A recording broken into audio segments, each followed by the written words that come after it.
सावधान। नमो अरिहन्ताणं नमो सिद्धाणं नमो आयर्याणं नमो वज्रायाणं नमो लोये सवसाहुणं तीन भुवन में सार वीतराग विज्ञानता शिव स्वरूप शिवकार नमः त्रियोग समारिके। ये हम ग्रंथ है श्री छेड़ाला जी, इसके रचिता पंडित श्री दौलत राम जी हैं। इसके अंतर्गत 6 ढालों से हमारी चल रही तीसरी ढाल, जिसमें सम्यक दर्शन के अंतर्गत अब हम पढ़ रहे हैं 8 अंग और उन 8 अंगों से संबंधित 8 दोषों की यहाँ चर्चा चल रही है। छंद नंबर 12-13 का हमें रिवीजन करना है आज, तो अपन शुरू करते हैं। 12 और 13 साथ में पढ़ते हैं। जिन वच में शंका न धार वृषभव सुख वांछा भाने मुनि तन मलिन न देख घिनावे तत्व कुतत्व पिछाने निज गुण अरुपर गुण ढाके वा निज धर्म बढ़ावे कामादिक कर वृषते चिगते निज पर को सुदिढ़ावे धर्मी सो गो बच्छ प्रीति सम करि जिन धर्म दीपावे इन गुण ते विपरीत दोष वसु तिन को सतत खिपावे पिता भूपवा मातुल नप जो होए न तो मद ठाने मद न रूप को मद न ज्ञान को धन बल को मद भाने। तो ये चर्चा क्यों कर रहे हैं हम? क्योंकि ये चरणान योग के ग्रंथों में जो सम्यक दर्शन की परिभाषा मिलती है, निर्देश का कथन मिलता है, वो यही है कि सच्चे देवशास्त्र गुरु में 8 अंग सहित 25 दोषों रहित जो श्रद्धान होता है उसे हम सम्यक दर्शन कहते हैं। तो ये 8 अंग और 25 दोष कौन सा, उसकी चर्चा चल रही है। सच्चे देवशास्त्र गुरु का स्वरूप तो हमने अनेक बार पढ़ा है, लेकिन 8 अंग और 25 दोषों का स्वरूप तो बस यही आने वाला तीसरी ढाल में, आगे कहीं नहीं आने का। तो 8 अंग हम पढ़ रहे थे और 25 दोष भी हमने शुरू कर दिए थे, तो ये इसको एक बार पढ़ते हैं, एक बार फिर से रिवाइज करते हैं। पहला अंग है निशंकित नाम का अंग। तो क्या कह रहे हैं पंडित जी, जिन वच में आपने याद कर ली होगी पंक्ति, में पूछ रहा हूँ, समय रहता नहीं है पर पूछना एक एक से, तो आप याद कर रहे होंगे भाई सब लोग। ये 8 अंग हमने यहाँ बनाए थे, निशंकित, निकांक्षित, निर्विचिकित्सा, अमूढ़ दृष्टि, उपगहन, स्थितिकरण, वात्सल्य और प्रभावना। इसमें से एक एक अंग देखते हैं वापस से। निशंकित नाम का अंग मतलब क्या? शंका, जैसा नाम है उसका शंका, तो शंका नहीं करना। शंका किसमें नहीं करना? जिनेन्द्र भगवान के वचनों में, तत्वों में, सच्चे देवशास्त्र गुरु में, मोक्ष में, कर्मों में, जो सूक्ष्म पदार्थ है उनमें, जो इंद्रिय अगोचर हैं, इंद्रिय गम्य नहीं है, उनमें जैसा भगवान ने बतलाया है वैसा का वैसा मानना। उनके वचनों में शंका नहीं करना कि ऐसा होता भी है कि नहीं, किसने देखा है, आत्मा को किसने देखा है, मोक्ष किसने देखा, स्वर्ग नरक किसने देखे हैं, कर्म किसने देखे हैं, इसके बाद लाइफ आफ्टर डेथ किसने देखी है। इस प्रकार से शंका यदि होती है तो क्या है, पहले बताया था शायद एक बार, ये छुट्टी शंका जो है क्या है कि ये पूरे सम्यक दर्शन को नष्ट करने का सामर्थ्य रखती है। इसलिए सबसे इंपॉर्टेंट तो यही है 8 अंगों में कि थोड़ी सी भी शंका जिनेन्द्र भगवान के शब्दों वचनों में नहीं हो। जिज्ञासाएं हो सकती है, प्रश्नों का समाधान तो लिया जाना चाहिए, और शंका भी होती है। यदि शंका, जैसे कोई सम्यक दृष्टि जीव है और उसके शंका नाम का दोष लगा, तो जैसे ये दोष लगा वैसे ही इसको दूर करना है, इसका समाधान लेना है, इसको बनाए नहीं रखना है। इसको बनाए रखेंगे तो ये पूरे सम्यक दर्शन को ले डूबेगा, पता भी नहीं पड़ेगा कि कब सम्यक दर्शन चला गया। तो इस प्रकार से निशंकित नाम का अंग हमने पढ़ा। इसमें एक और परिभाषा मिलती है निशंकित नाम के अंग में, वो क्या है?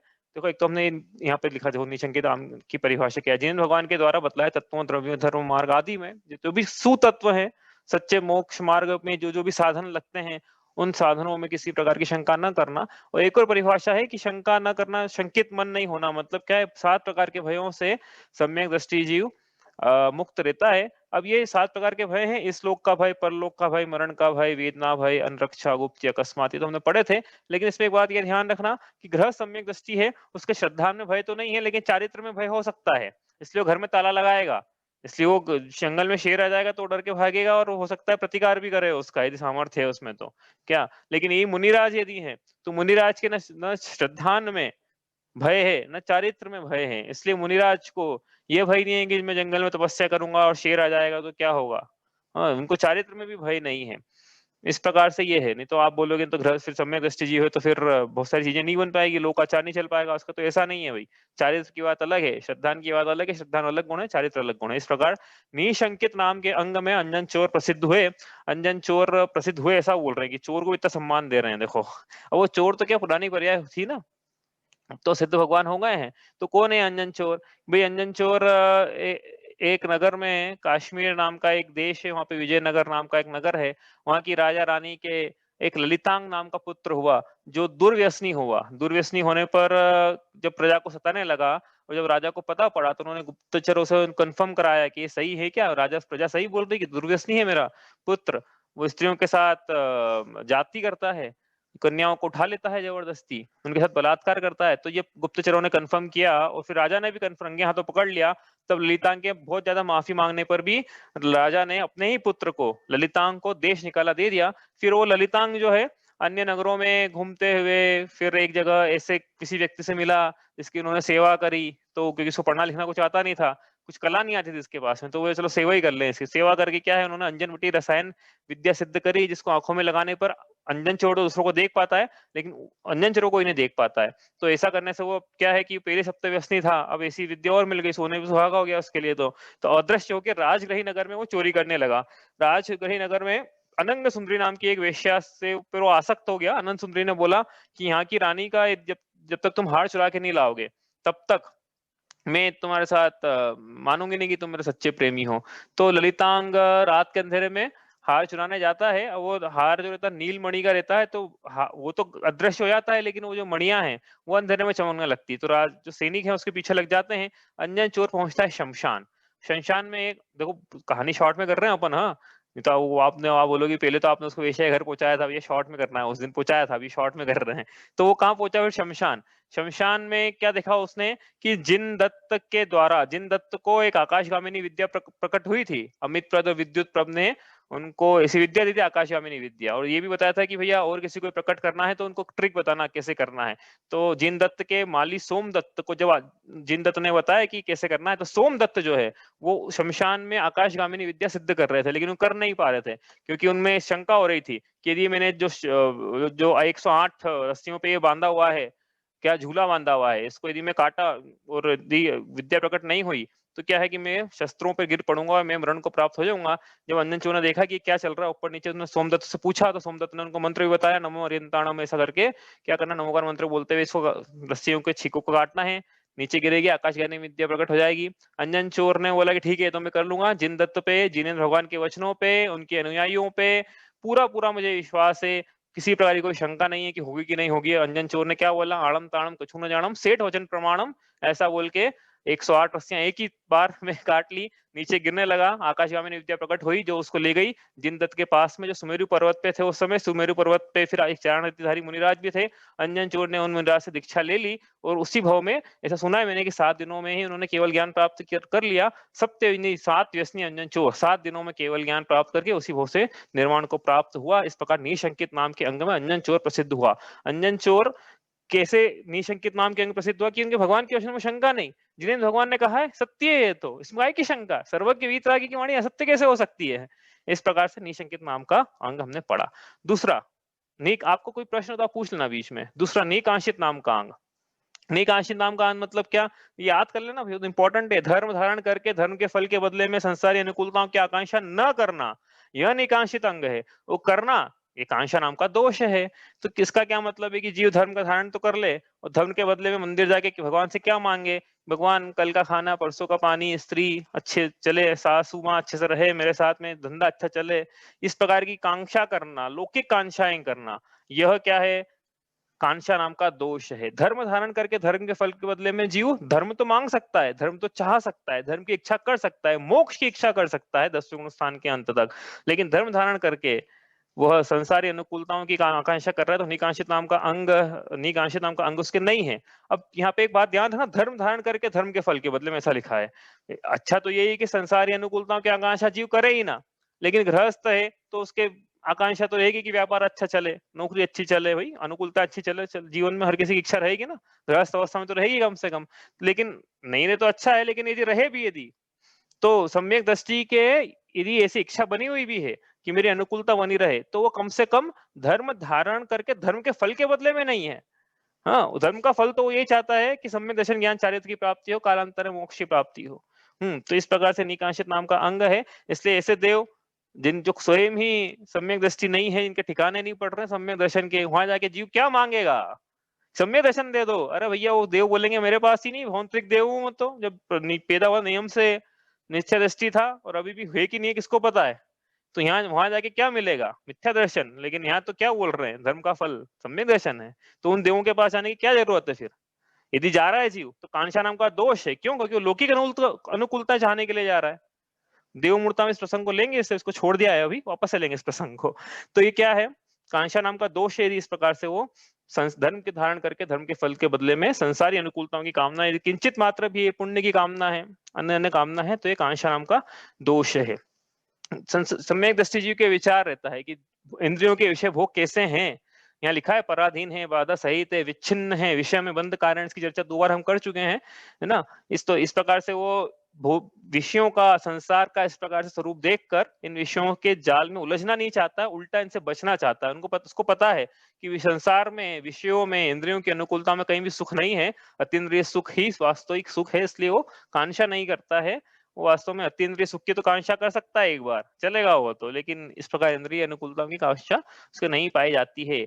अनंतमती की इसमें कथा हमने पढ़ी थी कि एक सेठ सेठानी थे, वो उनके नगर में एक मुनिराज आए, तो उनकी जो पुत्री थी, पुत्री को भी उन्होंने विनोद में अष्टानिका में शील नाम का व्रत ये धारण करवा दिया। अब अनंतमती जब बड़ी हुई तब पिताजी ने बोला कि चलो तुम्हारा विवाह करे, तो अनंतमती बोले मैंने तो आजीवन ब्रह्मचर्य उसी वक्त ले लिया था, अब याद करो। तो फिर उनकी जो सेठानी थी, उन्होंने बोला ठीक है, इसको हम अपने पास ही रखेंगे। लेकिन जब ये अनंतमती अपने घर के उपवन में झूला झूल रही थी, तो एक विद्याधर देव इसे उठा के ले गया। तो उठा के ले गया, लेकिन उसकी स्त्री के भय से उस विद्याधर देव ने उसे जंगल में ही छोड़ दिया। जंगल में, लेकिन भीलों के राजा ने उसको पकड़ लिया। भीलों के राजा उस पर आसक्त, तो वहां पे एक वन देवी प्रकट हुई। उसने बोला कि इसको छोड़ दो, ये वो शीलवती स्त्री है, इसके साथ अनर्थ करोगे तुम्हारे साथ अनर्थ होगा। तो उसने वहां पे से एक व्यापारी जा रहा था, पुष्पक सेठ को उसने उस स्त्री को दे दिया, बेच दिया भीलों के राजा ने। तो अब अनंतमती को लगा कि ये मेरे पिता के समान है, लेकिन पुष्पक सेठ उनको अपने घर ले जाके उसके साथ जबरदस्ती करने लगा। तो फिर अनंतमती ने पूरी कहानी सुना दी कि वो भील भी ऐसे ही बोल रहा था, भाई बंदेवी प्रकट हुई थी। तब फिर पुष्पक सेठ ने उसे एक वेश्या को दे दिया। फिर वेश्या जो थी, अब वो उसको अनंतमती को कि भैया तुम इतना अच्छा यौवन मिला है तुम्हारा, वापस तो बहुत अपन दोनों बहुत पैसा कमा सकते हैं, धन कमा सकते हैं, नहीं करोगी तो ऐसा हो जाएगा वैसा हो जाएगा। अनंतमती नहीं मानी, तो उसने उस वेश्या ने उसको एक राजा को दे दिया। फिर राजा ने क्या करा, राजा ने इस पे काम के डोरे डालने शुरू करे, लेकिन अनंतमती नहीं मानी। वापस से वही वन देवी प्रकट हुई, तो फिर राजा ने उसको जंगल में छुड़वा दिया अनंतमती को कि ये तो मान नहीं रही है, इसको छोड़ दो। तो इस प्रकार से अनंतमती के सामने शील व्रत होने के बाद भी काफी विपत्तियां आई जीवन में। उनको डराया गया, धमकाया गया, लालच दिया गया, भय दिखाया गया, बहुत प्रकार के प्रलोभन दिए गए, लेकिन अनंतमती जो है अपने शील व्रत पर अडिग रही। फिर जब वो जंगल में छुड़वा दिया था राजा ने उसको, तो विहार करते करते वो अयोध्या पहुंची, जहाँ पे पद्मश्री नाम की आरिका विराजमान थी। तो पद्मश्री आरिका के साथ ही वो रहने लगी। फिर यहाँ पे जो चंपापुर नाम का जो नगर था, जहाँ पे ये रहते थे पहले, तो वहां से वो जो सेठ सेठानी थे, उन्होंने बोला कि पुत्री तो है ही नहीं, चलो तीर्थ यात्रा करने चलते हैं। तो तीर्थ यात्रा करते करते अयोध्या पहुंचे। अयोध्या में उसका जिनदत्त नाम का साला रहता था, सेठ का नाम शायद प्रिय दत्त था, उसकी साले का नाम जिन दत्त। तो वो जो जिन दत्त अयोध्या में रहते थे, तो उन्होंने सब हाल सुनाया। फिर जब ये सुबह मंदिर गए, तो इनके आंगने में एक चौक पूरा हुआ था। तो फिर सेठ ने बोला कि ये ऐसा चौक तो मेरी पुत्री बनाती थी, मुझे उस लड़की से मिलना है जिसने बनाया है। तो वो लड़की को बुलाया गया, वो अनंतमती ही थी जिसने वो चौक पूरा हुआ था। इन पिता का और पुत्री का मिलाप हुआ। पिता ने बोला कि चलो वापस चलते हैं अपन चंपापुर। पुत्री ने बोला कि नहीं, संसार की चित्रता देख ली है मैंने, अब मुझे दीक्षा लेनी है। फिर उन्हें पद्मश्री नामक आरिका से दीक्षा ली, और फिर कालांतर में वो 12वें स्वर्ग में देव हुई, हाँ देवी नहीं हुई, देव हुई। अभी देव है मतलब अनंतमती। तो इस प्रकार से अनंतमती की कथा है कि इतने संसार के प्रलोभन दिए गए, विषय अनुकूलता, डराया धमकाया गया, तो बहुत सारी प्रतिकूलता मिली जीवन में, तो भी धर्म के फल के बदले में उन्होंने इस प्रकार की आकांक्षा नहीं मानी कि चलो मैं इतना शीलव्रती हूँ तो मेरे साथ इतना हो रहा है तो मैं अब ये अंगीकार कर लूं, ऐसा पटरानी धन वैभव उन्होंने कुछ भी अंगीकार नहीं किया। इस प्रकार से अनंतमति की कथा है। आगे चलें यहाँ से। निर्विचिकित्सा नाम का अंग। मुनि तन मलिन न देख घिनावे। मुनि राजों के मलिन शरीर को देखकर उनके शरीर से ग्लानि का परिणाम न करके उनके गुणों से प्रीति करना, यह सम्यक दर्शन का तीसरा निर्विचिकित्सा नाम का अंग है। मुनि राजों के अस्नान, अदंत धोवन होता है, भूमि शयन होता है, डांस, मच्छर डांस हो मच्छरों का डंक हो सकता है, और भी प्रकार की कुछ विकृतियां हो सकती है, शरीर में रोग लग सकता है, पट्टी वगैरह नहीं हो सकती है ना, बहुत सारे कारणों से विभत्स रूप, शरीर का तो ऐसे ही विभत्स रूप है। तो सम्यक दृष्टि यही विचार करता है कि भाई शरीर का रूप तो पहले से ही, स्वभाव तो अशुचों का है, ये शरीर तो है जो है स्वभाव से अशुचि है। हाँ, लेकिन जिन्होंने रत्नत्रय रूपी धर्म धारण किया गया है, उनकी काया को उपचार से शुचि हम कहते हैं, क्योंकि आत्मा को ऐसे देव ऐसे जैसे देव में देवालय में देव हैं, वैसे ही मंदिर, इनके शरीर रूपी मंदिर में ही है रत्नत्रय रूपी भगवान आत्मा विराजमान है। ऐसा विचार कर सम्यक दृष्टि जीव उनके मलिन शरीर से ग्लानि के परिणाम न करता है। सिर्फ मुनिराज ही नहीं, एलक जी, छुल्लक जी, माता जी, श्रावक, साधर्मी, पंचम गुण स्थानवर्ती, कोई भी हो जिनके व्रत चल रहा हो, संयम चल रहा हो, तप चल रहा हो, शरीर से जिन्होंने सुखा लिया हो, जिनके बिल्कुल हड्डियां दिखने लग गई हो, चमड़ा बिल्कुल चर्म जो है हड्डियों से चिपक गया हो, तो शरीर देखकर ग्लानि के भाव न होना, उल्टा ये हर्ष के भाव होते हैं कि हाँ यही तो है जो हमें सच्चा स्वरूप दिखा रहे हैं शरीर का। श्रियंते इति, शरीर को न दिखाने वाला मुनिराज दिखाते हैं कि देखो ये शरीर तो है ही ऐसा नश्वरी है, ये तो नाश, श्रियंते इति, शरीर जीर्ण शीर्ण अवस्था को प्राप्त होता ही है। तो मुनिराज दिखा रहे उल्टा उनके गुणों में प्रीति का भाव होता है। इस प्रकार से निर्विचिकित्सा नाम का अंग है। ये सिर्फ शरीर तक ही सीमित नहीं रखना, ये धर्मायतनों पर भी हमने देखा था कि जैसे मंदिरों की अव्यवस्था देखकर या कहीं पर इस प्रकार से गड़बड़ देखकर, कचरा देखकर, या जिन बिंबों पर धूल लगी हुई देखकर उनसे ग्लानि के भाव न करके जो धर्मायतन है उनसे प्रीति के भाव करना, यह द्रव्य निर्विचिकित्सा है। और भाव निर्विचिकित्सा है, जिन्हें भगवान के वचनों से भी ग्लानि का भाव न करना, कि भाव निर्विचिकित्सा है। कि जैसे कि जिन्हें भगवान ने कहा कि तप श्रेष्ठ है, जिन्हें भगवान ने कहा कि विश्व में सुख नहीं है। अब जीव बोले कि कहाँ पैदा होगा जैन धर्म में, विश्व में काश सुख होता तो कितना मजा आता, हमारा विषय विषय है। तो भगवान के वचनों से ग्लानि के भाव हो रहे हैं, यदि हो रहे तो वो भाव विचिकित्सा, और नहीं हो रहे हैं, सम्यक दृष्टि के नहीं होते हैं, इसका मतलब उसके भाव निर्विचिकित्सा नाम का अंग पाया जाता है। निर्विचिकित्सा अंग में उद्दायन नाम का राजा प्रसिद्ध है। उद्दायन राजा की क्या कथा देखी थी हमने कि सोधर्म इंद्र अपनी सभा में जब उद्दायन राजा की प्रशंसा करते हैं निर्विचिकित्सा अंग में, तो वासव नाम का देव है, वो उनकी परीक्षा लेने के लिए रोरकपुर उनके शहर में जाता है, उनके देश में जाता है। और वहां पे क्या है, ये उद्दायन राजा रहते हैं। तो ये जो वासव देव है, यह अपनी विक्रिया से क्या है, ऐसे विभत्स रूप बनाता है मुनिराज का कि देखकर ही किसी को भी हो सकता है घिन के भाव आ जाए। मतलब ऐसा बना कि कुष्ठ रोग है, गलित कुष्ठ रोग है, मक्खियां भिनभिना रही है, दुर्बल निर्बल छोटा सा शरीर है, बहुत दुर्गंधित शरीर है। तो फिर वो वासुदेव क्या है, वो मुद्रा धारण करता है आहार की और निकलता है नगर से। अब नगर के तो सभी लोग क्या है, तितर बितर हो जाते हैं, उनको आहार कोई नहीं देता है, क्योंकि उनका शरीर इतना मलिन रहता है कि सब जो आहार देने वाले भी हैं वो भी चले जाते हैं कि हम तो आज नहीं दे पाएंगे, या कुछ बहाने बना के वहां से चले जाते हैं। फिर लेकिन उद्यान राजा को जब पता पड़ता है, तो उनकी उद्यान राजा, और शायद प्रभाव देवी नाम है उनकी स्त्री का, तो राजा रानी दोनों ने उनको ना सिर्फ आहार कराते हैं, बल्कि वो जब उल्टी कर देते हैं वासव देव, जो कि मुनि के रूप में है उद्यान राजा पे, तो भी उद्यान राजा उस दुर्गंधित उल्टी से ग्लानि के भाव नहीं करके उनकी वैयावृत्ति करते हैं, अच्छे से उनको साफ करते हैं। उनको प्रायश्चित तो इस बात का होता है कि भाई मेरा जो आहार है मुनिराजों को नहीं सधा, इनके प्रकृति के अनुरूप नहीं था। फिर वासव देव प्रकट होते हैं अपने असली स्वरूप में, कि मैं वासव देव के रूप में, मतलब तो फिर उद्यान राजा को उन्होंने बोलते हैं कि हाँ, सोधर्म इंद्र ने आपकी प्रशंसा की है, तो सही ही की है, आपने वास्तव में निर्विचिकित्सा नाम का अंग पाया जाता है। इस प्रकार से उद्यान राजा तो तद्भव मोक्षगामी होते हैं, और प्रभा देवी जो है वो स्वर्ग में जन्म लेती है। इस प्रकार से उद्यान राजा जो है निर्विचिकित्सा नाम के तीसरे अंग में प्रसिद्ध है। ठीक है। चौथा अंग अमूढ़ दृष्टि हमने पढ़ा। अमूढ़ दृष्टि मतलब तत्व कुतत्व पहचाने से पंक्ति आई है। सम्यक दृष्टि जीव सु और कु की पहचान बहुत अच्छे से कर लेता है, उसको कोई कंफ्यूजन नहीं है कि नारंगी है कि संतरा है। उसको पता है कि ये सुतत्व है, कुतत्व है, सुदेव है, कुदेव है, सुशास्त्र कुशास्त्र है, सुधर्म कुधर्म है, सुपद्धति है, कुपद्धति है, सुशासन है, कुशासन है। इस प्रकार से उनके अच्छे से तत्व और कुतत्व की पहचान रहती है। इसलिए जब मूर्ता और अनायतन के प्रसंग मिल जाते हैं तो वो उसमें नहीं फंसता है, और न उनमें जो फंसे हुए हैं उनकी अनुमोदना करता है मन वचन काय से। इस प्रकार से अमूढ़ दृष्टि नाम का दो अंग है, यदि वो करता है, यदि वो हैप्पी दशहरा बोलता है, इसका मतलब क्या है कि दोष चल रहे हैं उसके मूर्ता नाम के, कि अनुमोदना ही क्यों करें काय वचन से, कि हैप्पी दशहरा बोला तो वचन से अनुमोदना करी ना भाई, पटाखे फोड़ना चाहिए ऐसा बोला तो हिंसा की अनुमोदना हो गई ना। विचार करना आप, अपन किसी को शिक्षा दे रहे हैं अपन, तो किस किस बात की अनुमोदना कर रहे हैं वहां पे, मन वचन काय से।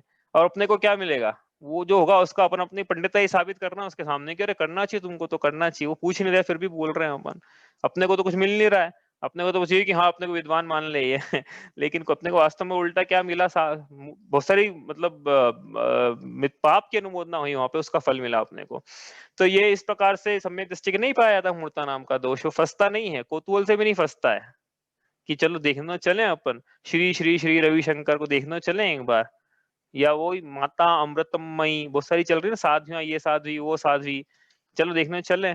बाबा रामदेव, अब कोई योग के कारण जाए तो अलग बात है, मैं तो कहता हूँ उस कारण भी नहीं जाना चाहिए, लेकिन फिर भी कोई जाए बाबा राम को देखने के लिए तो अनुमोदना करते हैं, क्योंकि वो तो क्या है, अंतरंग में तो एकांत का ही पोषण करते हैं भाई, कोई भी हो, कोई भी भावी हो धर्म के नाम पे, क्योंकि उनके धर्म में एकांतवादी मूल है, हिंसा ही मूल है, विषय कषाय का पोषण ही मूल है, इसलिए इनकी अनुमोदना मतलब सबकी अनुमोदना जो सम्यक दृष्टि के नहीं पाई जाती, इस प्रकार से उसे अमूढ़ दृष्टि नाम का अंग पाया जाता है।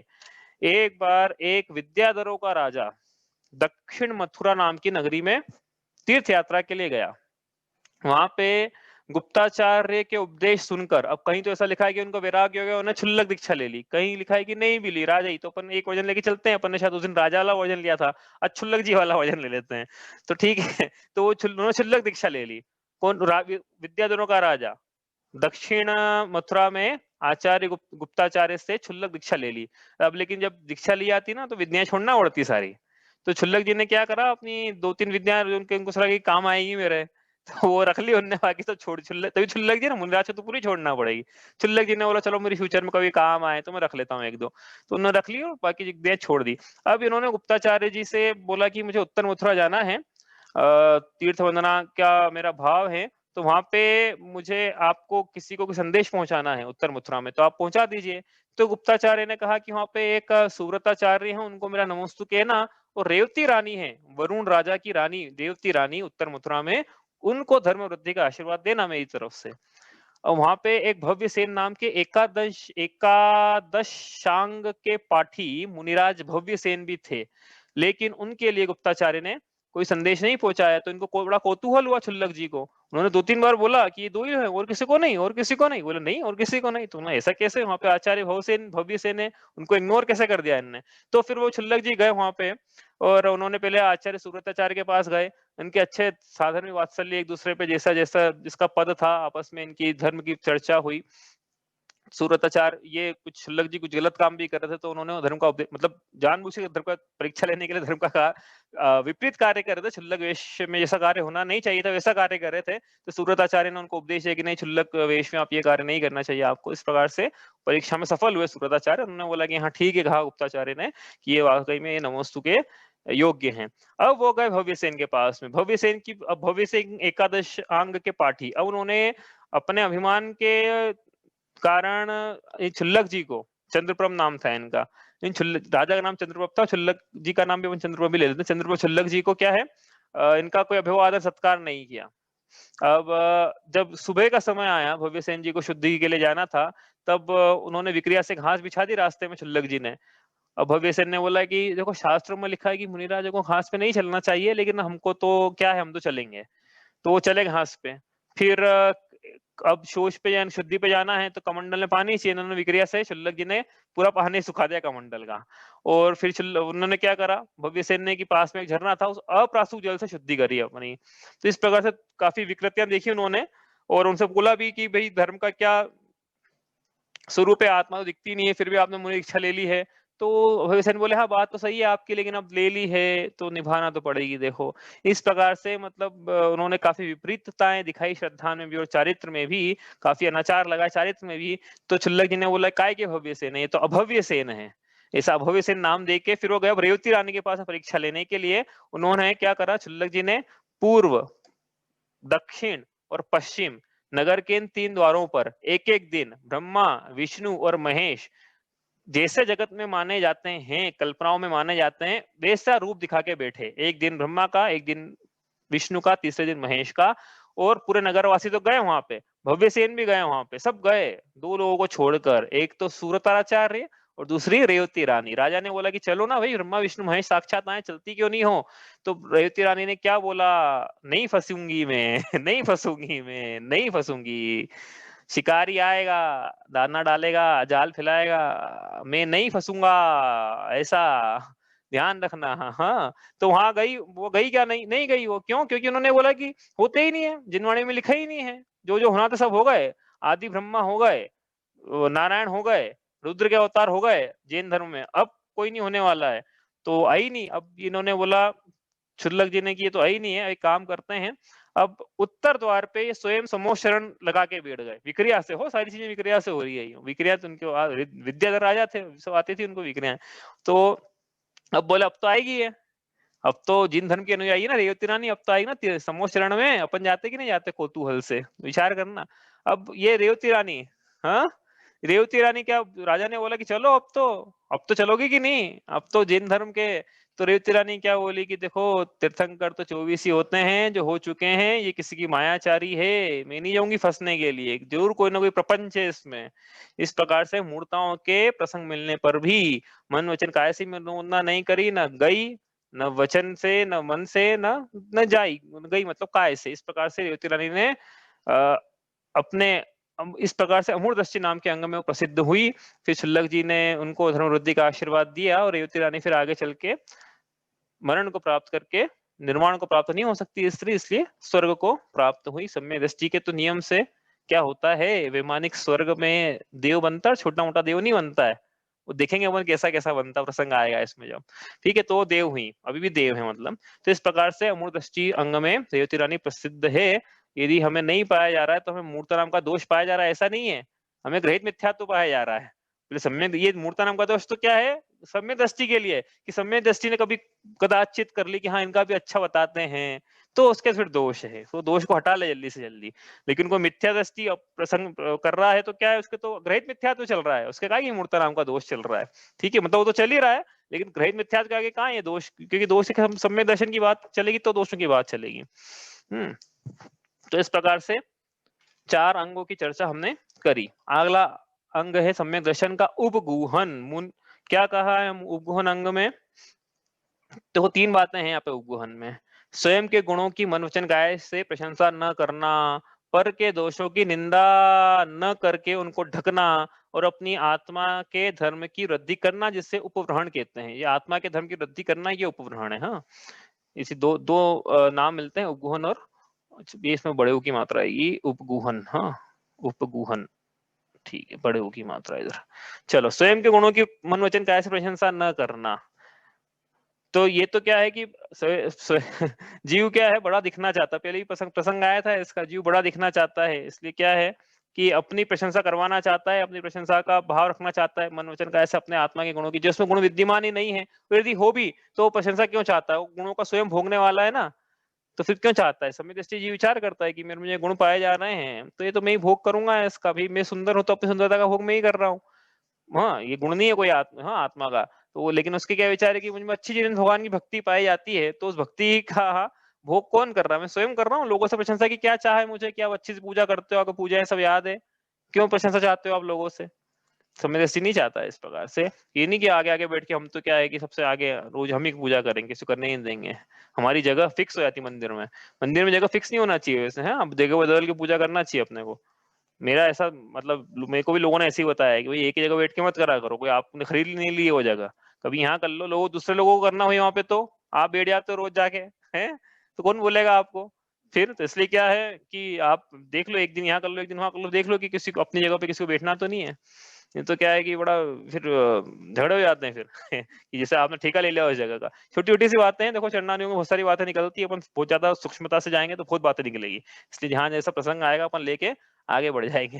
ठीक है, स्वयं के गुणों की मन वचन काया से प्रशंसा न करना, पर के दोषों की निंदा न करके उनको ढकना। पर के दोष सब क्या है, जीव जो है, जीव जो है, अज्ञानी जीव जो है, वो अपने आप को ज्ञानवान दिखाना चाहता है, वैभववान दिखाना चाहता है, समृद्धवान, पंडिताई दिखाना चाहता है, अपनी बुद्धिमत्ता का प्रदर्शन करना चाहता है, अपने वैभव का, अपनी सोच का, अपने विजन का, अपने मिशन का, जो भी उसको लगता है इसका प्रदर्शन किया जा सकता है, उसका वो प्रदर्शन करना चाहता है, करना चाहता है।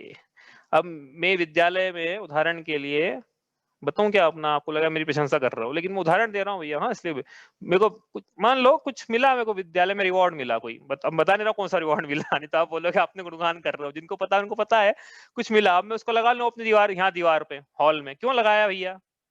आप लोगों से अपनी प्रशंसा सुनना चाहते हो, सीधी सी बात है। जगत में पंडिताई कर रहे हो कि देखो कितनी बुद्धिमानी, हमने टॉप किया था 11th क्लास में तो हमको ये मिला, देखो किसी को मिलता है ये? किसी को नहीं मिलता, 1400 लोगों में सिर्फ अकेले को मेरे को मिला है। बोलने के लिए बोला जा सकता है ऐसा, लगा लो हॉल में, अपन अपन लोगों से प्रशंसा चाहते हैं अपनी, इसलिए लगाया है उसको वहां पे, और कोई कारण नहीं है। लगा नहीं है तो भैया जिनवाणी लगाओ वहां पे, लोगों को प्रेरणा मिलेगी, मुनि राजों के फोटो लगा लो, भगवान की फोटो लगा लो, तीर्थ यात्रा करिए अपन ने, चलो कहीं सिंगापुर गए वहां के जिन मंदिर के दर्शन करे तो वही लगा लो, वो चल जाएगा कि सिंगापुर गए तो वहां के मंदिर के दर्शन करे हमने, तो अपने कहा ना सिंगापुर तो ठीक है चलो सिंगापुर का मंदिर लगा लो लेकिन लोग क्या लगाएंगे कि हमको मिस वर्ल्ड मिला तो हमने वो फीता फीता लगा रखा है साहब, देखो प्रशंसा चाहते हैं हम लोगों से। तो यही कह रहे हैं हम यहाँ पे कि स्वयं के गुणों की, ये तो कह रहे हैं यहाँ पे, और क्या कह रहे हैं, ये तो कह रहे हैं ना कि कुछ और कह रहे हैं, स्वयं के गुणों की मनोवचन का ऐसे प्रशंसा न करना और क्या है कि नहीं है हमारे पास एक भी रिवॉर्ड, दूसरों के घर जाके अरे क्या रिवॉर्ड, तो ऐसे ही है, तो यूं मिल जाता, खरीद लिए जाते हैं रिवॉर्ड, तो ये तो आप थोड़ी चुप, क्या है, चापलूसी करो तो मिल जाएंगे आपको, उसमें कौन सी बड़ी बात है, हाँ? तो इस प्रकार दूसरों को नीचे खींच, दूसरों को निंदा करके उसको नीचे कर दो उनकी। तो यहाँ पे क्या, तो ये अनुपगुहन हुआ, लेकिन जो सम्यक दृष्टि जीव है वह धर्मी जनों के दोषों को देखकर, प्रसंग तो यहाँ पर ये है, मूल प्रसंग ये है यहाँ पे इस उपगुहन का, कि धर्म में, धर्म के नाम पे, धर्म के आचरण पे, धर्मी जनों द्वारा जो जगत में ऐसे विख्यात हैं कि हाँ ये जैन धर्म के अनुयायी हैं, जैन धर्म के भक्त हैं, जैन धर्म में इनकी आस्था है, ऐसे किसी साधर्मी की यदि कोई गलत चीज हमें पता पड़ जाए तो हम क्या करें, हम पहली बात तो गलत चीज होने ना दें, हो जाए तो अगले दिन मतलब व्यवस्था करें अगले दिन ना हो, रिपीट नहीं हो, ये रिपीटेशन नहीं हो, इसका बात को दबा दें, फैलने नहीं दें, फैल रही हो तो हम व्यवस्था करें कि जगत में सही बात पहुंचे, भले ही कुछ प्लस माइनस भी करना पड़े अपने को उसमें, क्या, क्योंकि निंदा नहीं फैलना चाहिए, कहने का मतलब ये था जैन धर्म की, क्यों ऐसा क्यों है क्योंकि यदि ऐसा होता है तो उस एक व्यक्ति की निंदा को बढ़ाकर पूरे धर्म से जोड़ा जाता है कि आपका तो धर्म ही ऐसा है, देखो आपके धर्मी ऐसे होते हैं, आपके मुनिराज देखो ऐसे होते हैं,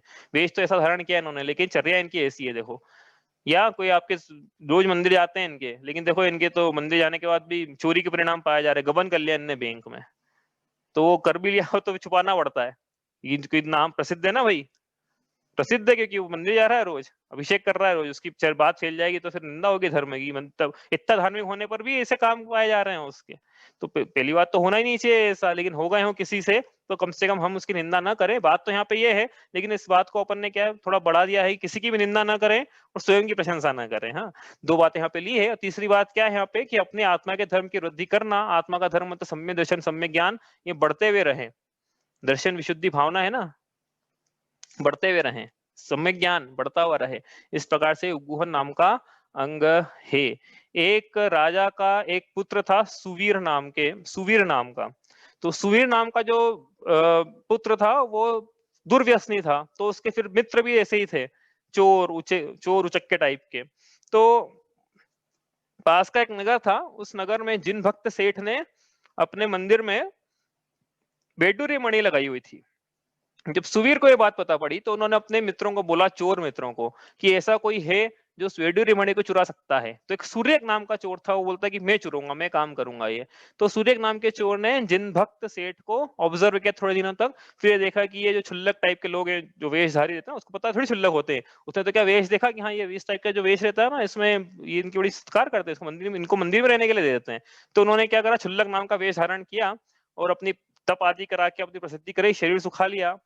तो तब क्योंकि व्रत क्या है तो मतलब शरीर सुखना चाहिए ना, फिर तो इस प्रकार से, तो फिर जिन भक्त सेठ के साथ नगर में गए, फिर जिन भक्त सेठ ने जब इनको देखा, छुल्लक जी हैं, उनको क्या पता कि चोर है ये सूर्य चोर, तो उन्होंने बोला कि अच्छा आप आइए मंदिर में ही रहिए हमारे। तो बस यही चाहता था वो सूर्यक चोर जो क्षुल्लक के वेश में था उस समय। तो फिर अब क्या हुआ, जिन भक्त सेठ को एक बार कहीं जाना था व्यापार के सिलसिले में, तो उन्होंने पूरे मंदिर की व्यवस्था सूर्यक चोर को दे दी, क्षुल्लक जी को दे दी, मतलब उस समय क्षुल्लक जी के वेश में थे। तो फिर वो बाहर गए नगर के बाहर। अब ये क्षुल्लक जी ने क्या करा, सूर्यक चोर ने क्या किया कि वो मौका मिलते से ही रात में वेड्यूरे मणि चुरा ली और भागने लगा। अब चोरों, लेकिन सिपाहियों ने देख लिया, सिपाही पीछे लग गए। अब ये इत्तेफाक से उसी जगह गया जहां पे रात में जिन भक्त सेठ रुके हुए थे धर्मशाला में, जिस धर्मशाला में जिन भक्त सेठ रात में रुके हुए थे उसी में गया। और जिन भक्त सेठ से फिर ये बोलते हैं कि मुझसे गलती हो गई, मुझे बचा लो। और पीछे से आवाजें सिपाहियों की, चोर चोर चोर। तो जिन भक्त सेठ ने सारा माजरा माजरा समझ लिया कि ये इनके हाथ में वेडूरी मणि है, चुरा के भाग रहे हैं, क्षुल्लक जी है नहीं और सिपाही पीछे लगे हुए हैं, पूरे दुनिया को बात पता पड़ गई है कि क्षुल्लक जी मणि चुरा के भाग रहे हैं।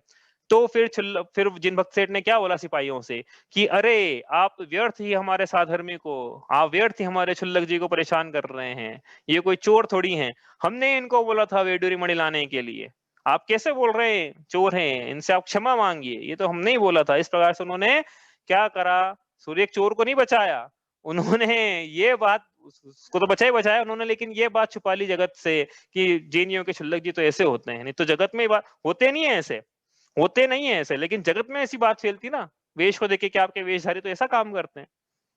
जगत को क्या पता कि वो चोर है, वास्तव पहले से ही चोर था वो। लोगों को तो ये लगता है कि क्षुल्लक जी जो है वो चोर हैं। तो क्या है कि कहीं भी जाएं क्षुल्लक जी, तो कौन जगह देगा उनको कि तो ये तो चोरी करते हैं। कोई अजैनी भी जो है वहां भी आश्रय, वो भी आश्रय देते हैं ना, भी मुनिराजों को अजैनियों के भी आश्रय मिलता है। तो वो लेना ही बंद कर देंगे वो कि आपके मुनिराज तो ऐसे हैं भैया, कि क्षुल्लक जी ऐसे हैं, आपके साधर्मी ऐसे हैं, प्रतिमाधारी पंडित विद्वान कहने के लिए तो ऐसे हैं, लेकिन आपका धर्म तो चोरी करना सिखाता है, क्योंकि धर्मी है ना। तो ऐसा है कि एक व्यक्ति के दोष को पूरे धर्म से जोड़ के देखा जाता है, इसलिए साधर्मियों के दोषों को ढकना चाहिए। किसी मुनिराज के दोष पता पड़े हमें तो व्हाट्सएप पे, फेसबुक पे, ट्विटर पे आपस में चर्चा भी नहीं करना, अपने घर वालों को भी नहीं बताएं कि ये तो ऐसे हैं।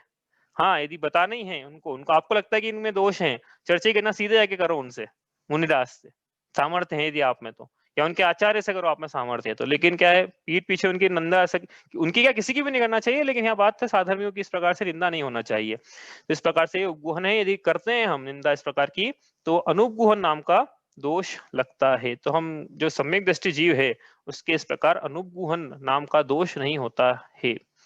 समझ में आई बात? आगे चलें यहाँ से, कोई पूछना है किसी को कुछ? अगला स्थितिकरण पूछ लेना भाई। स्थितिकरण क्या है? कामादिक कर व्रजते चिकते निज पर को सुदृढ़ावे, काम आदि कारणों से धर्म से विचलित निज और पर को पुनः धर्म में स्थापित करना, यह स्थितिकरण है।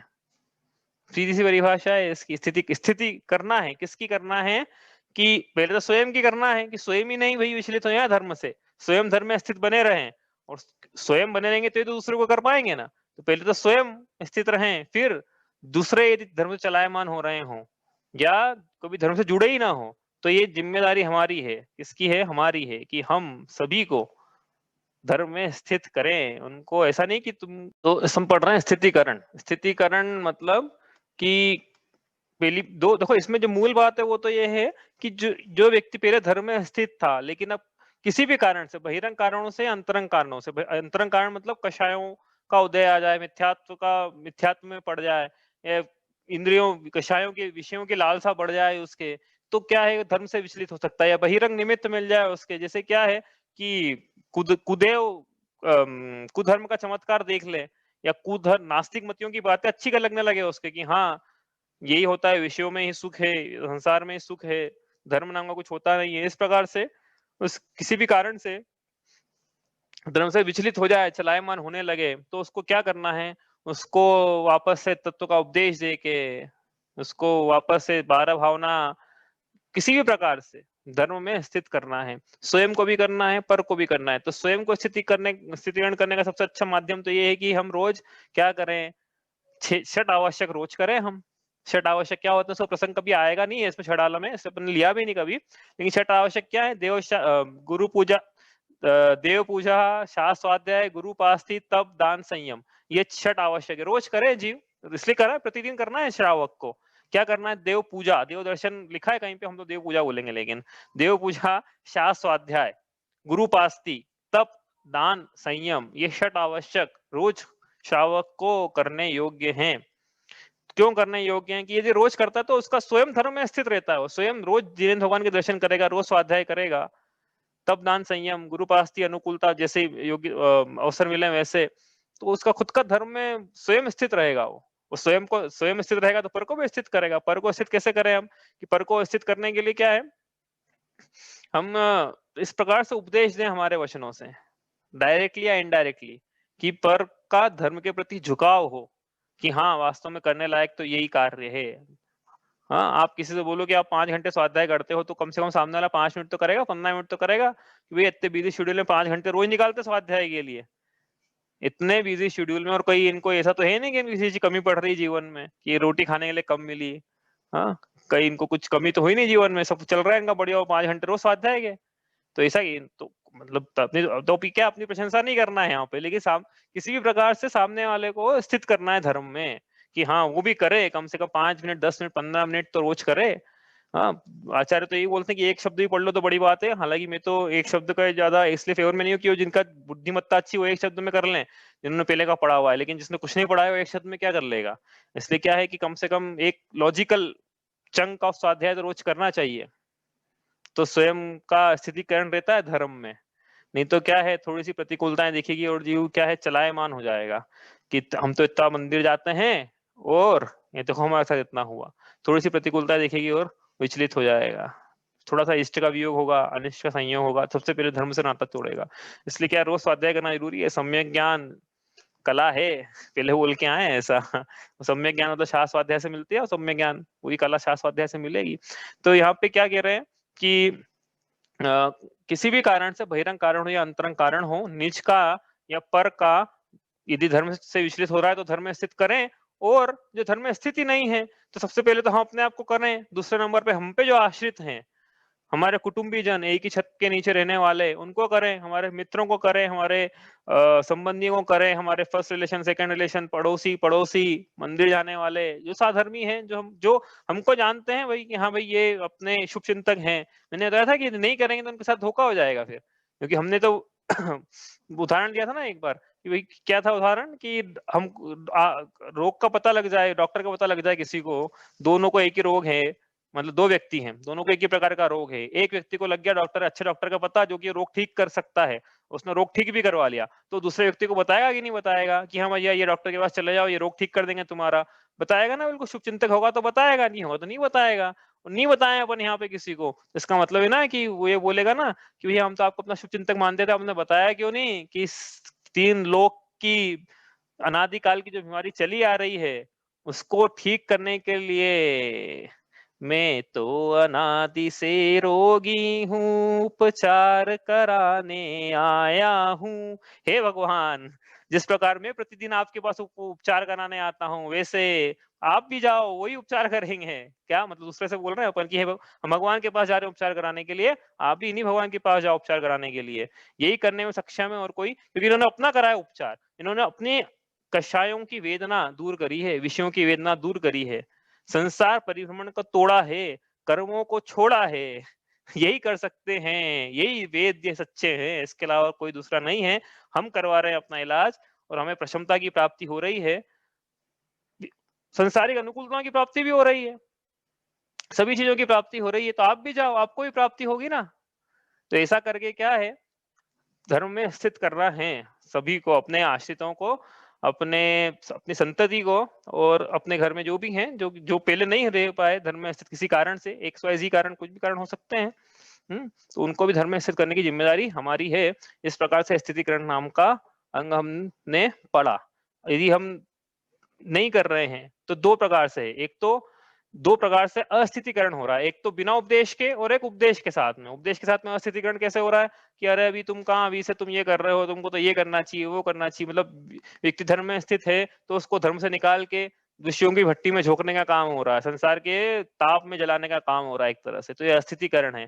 दूसरा क्या है, अपनी चर्या से अस्थितिकरण हो रहा है कि भैया हम ही मंदिर नहीं जा रहे हैं रोज, तुम्हारा बच्चा कैसे जाएगा, उसका स्थितिकरण हमने करा, उसकी जिम्मेदारी किसकी, हमारी है ना। तो उसका स्थितिकरण करने की जिम्मेदारी भी किसकी हुई, हमारी हुई। भाई वो अच्छा अच्छे नंबर लेके आ जाए ना अपना पुत्र, मेरा पुत्र है। वो फिर मंदिर नहीं जा रहा है तो किसका पुत्र है? कौन ज़िम्मेदार है उसके लिए? हाँ, तो उसके लिए भी हम भी ज़िम्मेदार हैं। इसलिए क्या है कि हम स्वयं जाएँगे तो बिना उपदेश के उसका स्थितिकरण होगा कि हाँ, देखो ये तो रोज़ यही करने लायक है, सुबह उठ के अभिषेक करने लायक है भगवान का। मेरे पिताजी करते हैं तो मुझे भी करना है। इस प्रकार से तो बहुत सारी बातें इसमें हमने पढ़ी थी। शॉर्ट में बस यही है कि हम अपने उपदेश से और अपनी चर्या से स्व और पर का स्थितिकरण करें। इसमें हमने कथा देखी थी राजा श्रेणिक के और रानी चेलना के पुत्र वारिशेन राजकुमार, उन्होंने एक मुनिराज से अणुव्रत अंगीकार किए। फिर एक रात वह शमशान में कायोत्सर्ग व्रत को धारण किए हुए थे।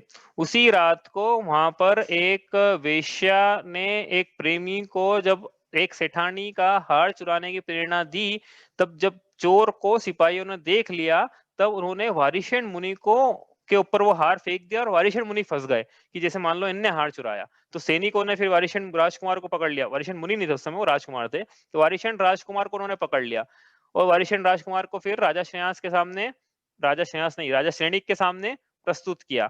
तो राजा श्रेणिक ने इनको प्राण दंड दे दिया, अपने ही पुत्र को प्राण दंड दे दिया उन्होंने कि इन्होंने तो हार चुराया है, सब मेरा निर्लज्ज पुत्र है, इसको प्राण दंड।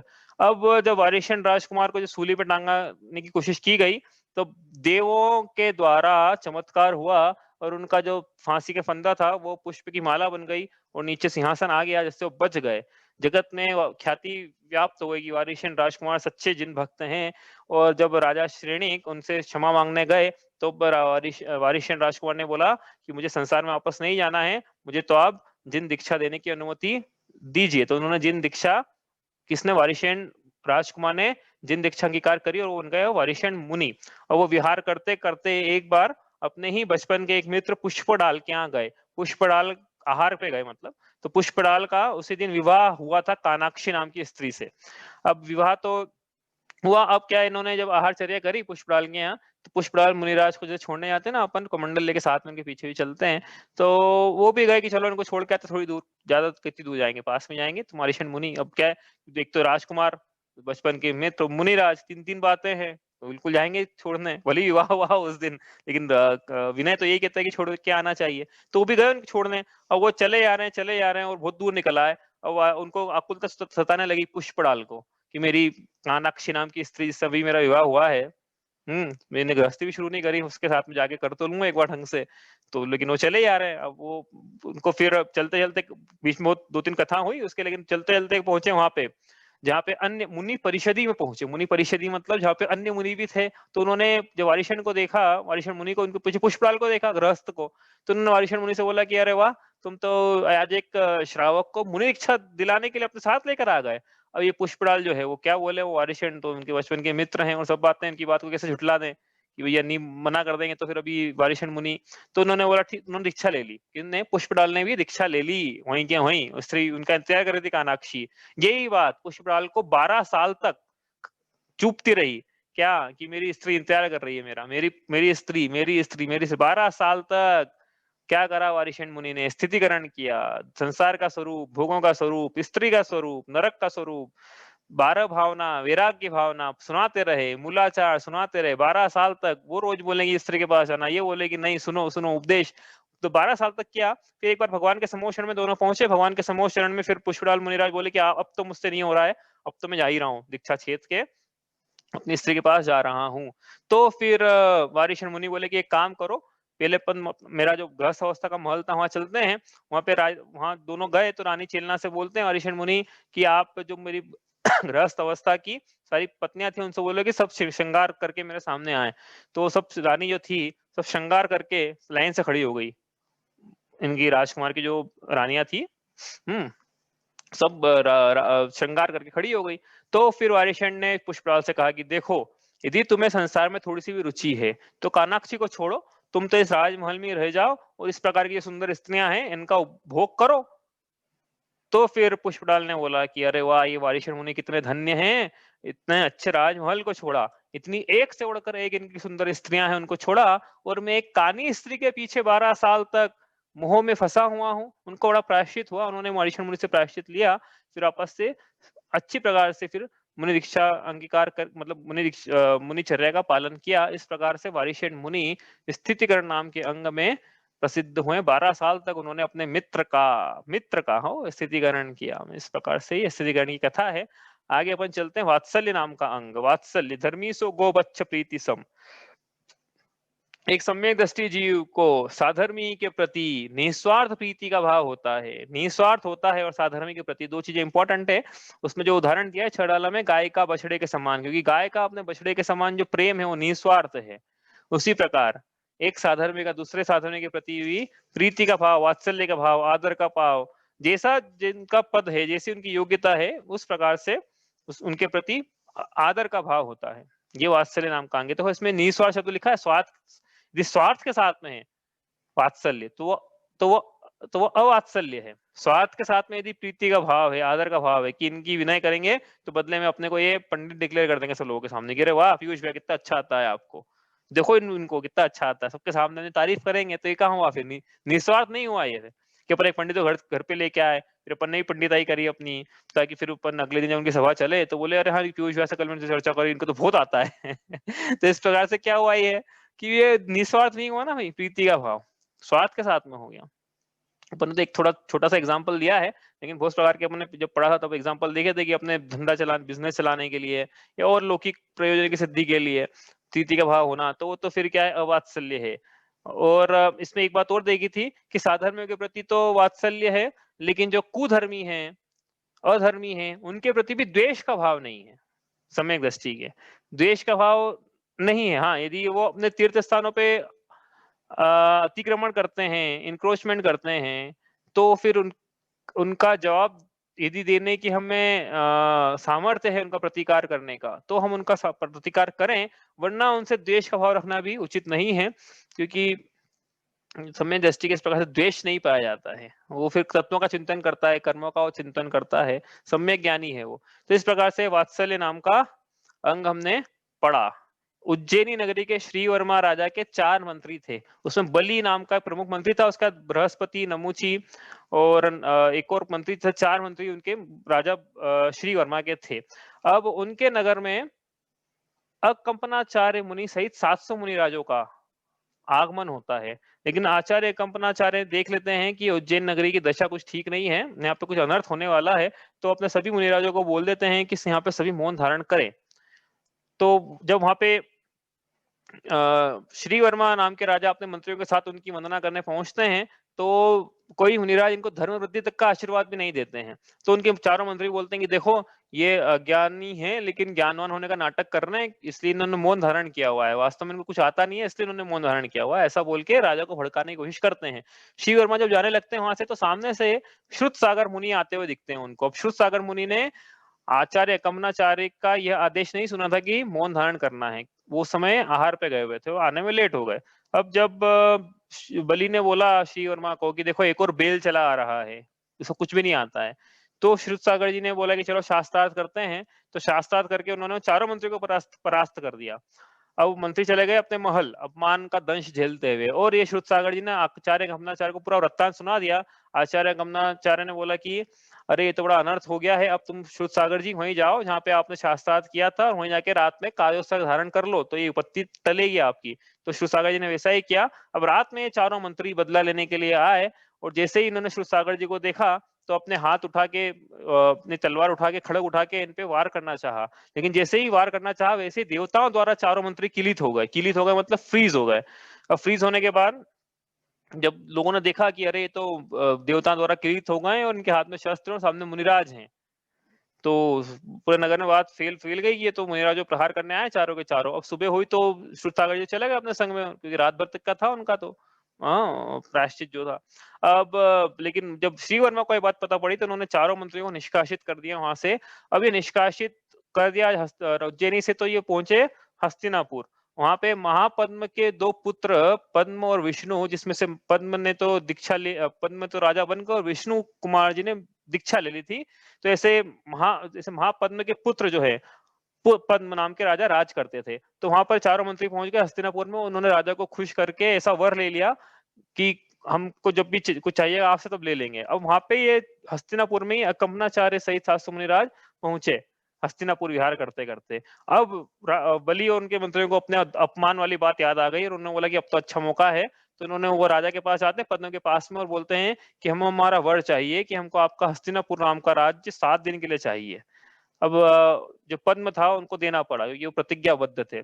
अब ये इन्होंने क्या करा, बलि और उनके मंत्रियों ने जो अकम्बनाचार्य और सासु मुनिराज थे उनके चारों तरफ गड्ढे खोद के उसमें लकड़ी और पशुओं का मृत कलेवर भर के उसमें आग लगा दी और ऐसा बतलाया कि हम जैसे यज्ञ कर रहे हैं। वास्तव में वो उनको पीड़ा करके भस्म करना चाहते थे, पीड़ित कर करके। लेकिन ये बात पता पड़ गई, एक दूसरे शिव सागर जी मुनिराज थे, उनको निमित्त ज्ञान से पता पड़ गई। तो उन्होंने एक क्षुल्लक जी से विष्णु कुमार मुनिराज, जो कि हस्तिनापुर के, हाँ वो उनके छोटे, उन्हीं के भाई राज करते हैं हस्तिनापुर में, विष्णु कुमार की गृहस्थ अवस्था के। तो विष्णु कुमार मुनिराज को संदेशा पहुंचाया कि भैया आपकी विक्रय रिद्धि प्रकट हुई है, आप जाके उनकी रक्षा कीजिए 700 मुनिराजों की। तो विष्णु कुमार मुनिराज वहां पे जाते हैं वामन का वेश धारण करके और 3 पग भूमि मांगते हैं बलि से। पहले पग में सुमेरु पर्वत, दूसरे पग में मानुषत्व पर्वत, पूरा हो गया 2.5 द्वीप नाप लिया इनने। अब तीसरा पग कहाँ रखें? तो बलि ने इनके सामने क्षमा मांगी, चारों मंत्रियों ने भी क्षमा मांगी। इस प्रकार से उन्हें क्या हुआ, उपसर्ग दूर हुआ मुनिराजों का। तो कोई बोले वात्सल्य नाम का अंग कैसे पाया जा रहा है, तो वही विष्णु कुंवर मुनिराज ने ना कहीं लिखा है ऐसा कि उन्होंने दीक्षा छेदना पड़ी भाई, क्योंकि वामन का वेश धारण किया ना उनने जाने के लिए, 3 पग भूमि मांगी है, जैसे मांग थोड़ी सकते किसी से भूमि, मुनिराज है, कैसे भूमि कैसे मांग लोगे आप किसी से? अभी आएगा इसमें कि जल और मिट्टी तक भी बिना दिए ग्रहण नहीं करते हैं, तो बाकी तो बात है क्या, भूमि मांग लेंगे तो परिग्रही हो जाएंगे वो तो इसका मतलब है कि उन्होंने दीक्षा छेदना पड़ी उनको। कहीं ऐसा लिखा है, कहीं ऐसा भी लिखा है। जैसे सुधा सागर जी महाराज ने जब कहानी सुनाई थी उन्होंने ऐसा बोला कि नहीं दीक्षा नहीं छेदी थी। तो जो भी हो, लेकिन उनके वात्सल्य दीक्षा छेद लिए दिव्य ऐसा माने तो वात्सल्य नाम का अंग उनके पाया जाता, दीक्षा छेद के उन्होंने उपसर्ग दूर किया। इस प्रकार से वात्सल्य नाम के अंग में प्रसिद्ध हुए विष्णु कुमार मुनिराज। इसी उपलक्ष्य में मनाया जाता है रक्षाबंधन पर्व। आगे चलते हैं अपन, प्रभावना नाम का अंग, जिन धर्म दीपावे। जिन धर्म दीपावे ये इतना सा लिखा है 2 शब्दों में दौलत राम जी ने। तो यहाँ परिभाषा लेकिन बहुत बड़ी है, रत्नगण शावकाचार्य से लिए परिभाषा, अज्ञान अंधकार से दुख उठा रहे संसारी जीवों के दुख दूर करने के लिए जिनेन्द्र भगवान के द्वारा बतलाए गए मार्ग का योग रीति से महात्म्य प्रकट करना, इस प्रकार से प्रकट करना कि संसारी जीवों के दुख दूर हो, वह सत्य का निर्णय करें, वह हिंसा का निर्णय करें, वह वीतरागता का निर्णय करें, वह अपरिग्रह का निर्णय करें, वह तत्वों का निर्णय करें, सच्चे देवशास्त्र गुरु का निर्णय करके स्वयं उस मार्ग पे चले और अपने दुखों को स्वयं ही दूर करें। इस भावना के साथ जिनेन्द्र भगवान के बतलाए हुए मार्ग की प्रभावना करना, इसे प्रभावना नाम का अंग कहा जाता है। अज्ञान अंधकार क्या होता है हमने विस्तार से देखा था। योग्य रीति मतलब क्या है? योग्य रीति मतलब कि जैसा अपना सामर्थ्य है भाई, अलग अलग जीवों का अलग अलग सामर्थ्य है। तो विद्या का सामर्थ्य धन का है, वैभव का है, पॉलिटिकल कनेक्शन है, डिप्लोमेटिक कनेक्शन है, हाँ जो भी जिसमें सामर्थ्य है, तो उस सामर्थ्य का उपयोग करके जिन धर्म का महात्म्य हो, इस प्रकार से सामर्थ्य का उपयोग करके जिन धर्म की प्रभावना करना लोगों पे, ताकि उनके दुख जो है वो दूर हो, सच्चे मार्ग का निर्णय करके। तो इस प्रकार से प्रभावना नाम का अंग है। और अप्रभावना क्या है? अप्रभावना यह है कि भाई किसी भी प्रकार से हम ऐसी चर्या करें जैसे जिन धर्म की ख्याति में ख्याति बाधित हो। उदाहरण दिया था ना कि महावीर जयंती का जुलूस निकल रहा है, अब लोग बात करते हुए चल रहे हैं जैसे कि पता नहीं कहाँ जा रहे हैं ये, या भक्ति के परिणाम ही नहीं दिख रहे लोगों के चेहरे पे, तो फिर प्रभावना पड़ रही है, क्या प्रभावना पड़ रही है? जुलूस में जा रहे हैं और लोग बातें कर रहे हैं बिजनेस की, फैशन परेड चल रही हो जैसे, तो ये धर्म की प्रभावना है क्या प्रभावना है? इस प्रकार से यदि ऐसा चल रहा है, गंदगी करते हुए चल रहे हैं हम लोग, तो ये तो जुलूस तो निकल रहा प्रभावना करने के लिए, लेकिन ये तो उल्टा धर्म की अप्रभावना हो गई। तो ये इस प्रकार से यदि पाया जा रहा तो अप्रभावना है।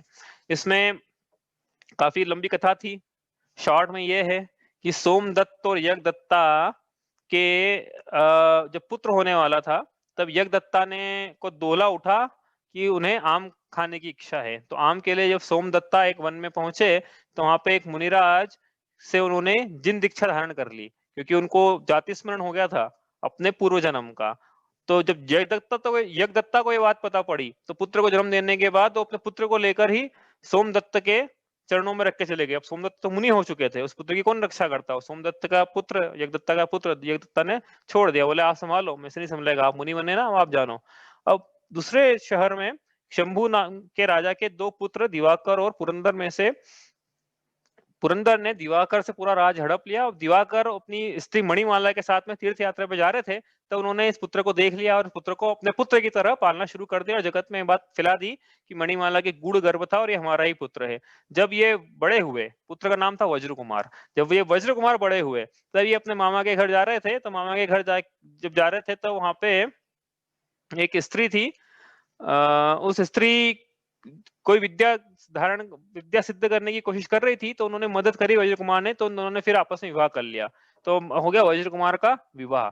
और अब ये जो दिवाकर थे ये अपने साले के साथ में रहते थे, तो फिर जब वज्र कुमार ने बोला कि भैया आप तो विद्याधर और आप भूमि ओचरियों के साथ कैसे रहते हो, तो उन्होंने बोला कि भैया अपना एक्चुअल में राज्य तो वो था, पुरंदर ने आपके काका ने हड़प लिया वो सब। तो जो वज्र कुमार को ये बात होता पड़ी, तो उन्होंने अपनी स्त्री के साथ में जाके, पवन वेगा नाम था उसकी उनकी स्त्री का, तो पवन वेगा के साथ में, वज्र कुमार की स्त्री का नाम पवन वेगा, तो पवन वेगा के साथ में जाके पवन वेगा विद्याधर, तो उन्होंने जाके पुरंदर में चढ़ाई कर दी, पुरंदर से अपना छीना और राज्य वापस ले लिया, दिवाकर वापस राजा बन गए। अब जब पवन वेगा अपनी सास मणिमाला के पास गई, तो मणिमाला अपने पति देव जो कि दिवाकर है, उनसे चर्चा कर रही थी कि भाई काश अपना भी कोई पुत्र होता। पवन वेगा ने बात सुन ली कि मणिमाला इनको दिवाकर को ऐसा बोल रही है, और वज्र कुमार अपने पवन वेगा के जो पति है वज्र कुमार, उनके पास जाके बोल दिया कि भैया ये तो आपकी माँ सास तो ऐसा बोल रही है कि काश मेरे कोई पुत्र होता, तो आप उनके सही असली पुत्र नहीं हो क्या। जब वज्र कुमार को ये बात होता पड़ी, तो उन्होंने दिवाकर से पूछा, तो दिवाकर ने सब बता दिया कि भैया ऐसी ऐसी बात थी, आप तो हमको जंगल में मिले थे, सोमदत्त आपके एक्चुअल में जो पिता है वो तो सोमदत्त, तो उन्होंने तो दीक्षा ले ली, वो तो वन में। तो फिर जब ये बात वज्र कुमार ने सुनी, तो वो भी सोमदत्त के पास गए, उन्होंने भी दीक्षा ले ली। अब वज्र कुमार बन गए वज्र कुमार मुनि। ये तो कथा यहाँ तक है। अब वो सोमदत्त के साथ में विहार करने लगे, ये कथा हो गई यहाँ पे। अब लेकिन एक दूसरा नगर है, दूसरे नगर में क्या हो रहा है कि एक सेठ सेठानी है सागर दत्ता और उनकी स्त्री, उनके एक स्त्री रत्न की प्राप्ति हुई, जिसका नाम था अपन बोलते हैं, चलो उसका नाम है पूतगंधा। नाम अलग अलग मिलते हैं भैया, अपन मैंने बोला पूतगंधा, ठीक है। तो पूतगंधा जैसी उत्पन्न हुई, वैसे सेठ सेठानी के दरिद्री हो गए, कालांतर में मरण को प्राप्त हो गए। और जो पूतगंधा थी, और वो क्या लोगों की झूठन में से खाना उठा के खाने लगी। अब जब ये उन्होंने देखा दो मुनिराजों ने, तो एक मुनिराज बोलते हैं कि भैया ये क्या फ्यूचर में तो मथुरा की पटरा नहीं बनेगी। जब ये बात एक बौद्ध भिक्षु ने सुन ली, तो उसने पूतगंधा को पाल लिया एडवांटेज लेने के लिए। कालांतर में वहां का जो राजा था मथुरा का, पूतगंध नाम का, उसने स्त्री को देखा, मोहित हो गया, इससे विवाह कर लिया। तो बौद्ध भिक्षु ने एक शर्त रखी कि विवाह तो मैं तभी करने दूंगा जब आप बौद्ध धर्म को अपनाओगे और सारी प्रजा बौद्ध धर्म को अपनाएगी। तो क्या है कि उन्होंने विवाह कर लिया और वो ले गए। अब ये जो पूतगंधा, इसका नाम पड़ गया बुद्धदासी और पूतगंध, दोनों ने ही क्या बौद्ध धर्म का प्रचार करना शुरू कर दिया। लेकिन पूतगंध की जो पहले वाली पटरानी थी, इसका नाम उर्मिला था, वो जैन धर्म की अनुयायी थी। जब अष्टानिका का पर्व आया, तो इन्होंने बोला कि उर्मिला ने कि भाई मेला रथ, जैनियों का रथ निकलेगा। तो बुद्धदासी बोलेगे ऐसे कैसे निकलेगा, अब से तो बौद्धों का रथ पहले निकलेगा। तो फिर उर्मिला ने बोला कि भैया ये तो जिन धर्म विपत्ति आई है, अब जब तक विपत्ति दूर नहीं होती तब तक के लिए मेरे आहार जल का त्याग है। वो विपत्ति सारी सुनी उन्होंने किनको, वज्र कुमार मुनिराज को। वह कहानी कनेक्ट करना, कहानी बड़ी है, ये कैरेक्टर ज्यादा है इसमें।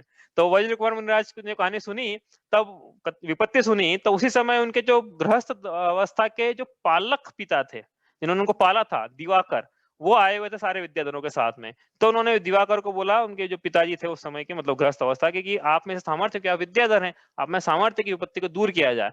तो वो गए और वहां पे आकाशवाणी करी उन्होंने कि भैया पहले तो जैनियों का रथ निकलेगा, नहीं निकलेगा तो नगर पे बड़ी विपत्ति आ जाएगी। उन्होंने, अब देखो यो आप बोलोगे धमकी दे दी है, तो क्या लिखा है यहाँ पे, योग्य रीति से महात्मा में प्रकट करना। उन्होंने बोला कि हम तो जैन धर्म के लिए आए हैं यहाँ पे जुलूस निकालने के लिए, आप ऐसे कैसे दूसरों का रथ निकालने दे रहे हो, हम तो जैन धर्म के लिए आए थे। तो योग्य रीति से महात्मा में प्रकट किया। इस प्रकार से जैनियों का रथ पहले निकला। और ऐसा भी पढ़ने में आया है कि कालांतर में पूतगंधा और पूतगंध, मतलब बुद्धदासी और पूतगंध, दोनों ने जैन धर्म स्वीकार किया, प्रजा ने जैन धर्म स्वीकार किया। इस प्रकार से जैन धर्म की हुई प्रभावना। इस प्रकार से वज्र कुमार मुनिराज प्रभावना नाम के अंग में प्रसिद्ध हुए। इस प्रकार से सम्यक दर्शन के 8 अंग, 8 दोष हमने पढ़े, और कौन कौन से अंग का शरीर के कौन कौन से अंग से मैपिंग थी, ये हमने इस टेबल में पढ़ी। निशंकित की दाएं पैर से, निकांशित की बाएं पैर से, निर्वय चिकित्सा बायां हाथ, अमूढ़ दृष्टि जो है नितंब, अमूढ़ दृष्टि जो है पीठ, उपगुहन की रितम से स्थितिकरण की, दाएं हाथ से वात्सल्य की, हृदय से प्रभावना की, मस्तक से इस प्रकार से हमने मैपिंग करी शरीर के 8 अंग किस प्रकार से संवेदन के 8 अंग के साथ उनकी मैपिंग पाई जाती है। 8 दोष भी हमने कल पढ़े थे, शंका, कांक्षा, विचिकित्सा, मूढ़ दृष्टि, अनुगुहन, अस्थितीकरण, अवात्सल्य और अप्रभावना। क्योंकि 25 दोषों की जब चर्चा आएगी, 25 दोषों में ये 8 दोष तो यही हो गए हैं, ठीक है। और हमने जब पढ़ा, जब निकाशित नाम का अंग पढ़ा तो उसमें शंका नाम का दोष भी देखा था हमने, लेकिन फिर इसको अलग से भी लिया कि इस प्रकार से ये 8 जो 25 दोषों में से 8 दोष और पूरे 25 दोष सम्यक दृष्टि के नहीं होते हैं। इस प्रकार से कथाओं के साथ में अंग और दोष और शरीर के साथ कैसे मैपिंग होती है, इसकी चर्चा हमने पिछले 1 हफ्ते में 10 दिन में की थी, उसका रिवीजन किया है। अब कल से चर्चा होगी 25 दोषों के आगे जो दोष पाए जाते हैं, 25 में 8 गए, 17 दोष और बचे हैं अभी, उन दोषों की चर्चा अपन कल से शुरू करेंगे। चलिए, कोई प्रश्न है किसी का?